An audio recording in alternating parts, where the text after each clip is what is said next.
Norvēģijas valdība Latvijā finansē īpašu programmu personām, kas notiesātas par dzimumu noziegumiem, attīstot šo cilvēku uzvedības korekcijas sistēmu.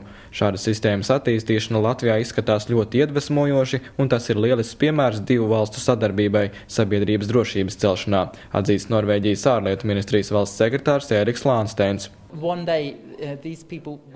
Kādu dienu dzimumnoziedznieki no cietuma atgriezīsies atpakaļ sabiedrībā. Sabiedrībai ir jābūt drošai, ka ir samazināts risks, ka šie cilvēki pastrādās jaunus noziegumus. Mums arī bijušajiem ieslodzītajiem jāpiedāvā cienīga dzīve. Kopējās projekta izmaksas ir aptuveni 500 000 latu. Pirmie rezultāti par to, vai programma ir attaisnojusies, būs redzami ātrākais nākamgad, jo pirmās noziedznieku ārstēšanas procedūras sākušās augustā.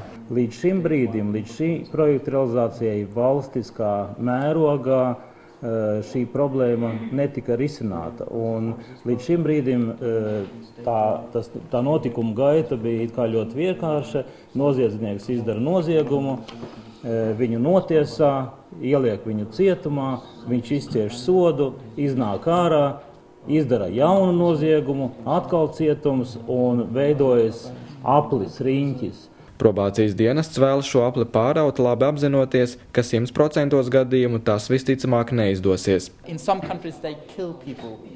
Citās valstīs dzimumnoziedznieki tiek nogalināti, citur viņiem jānāsās speciāls aprocis, vēl citur viņi tiek kastrēti. Tomēr tās nav humānas metodes.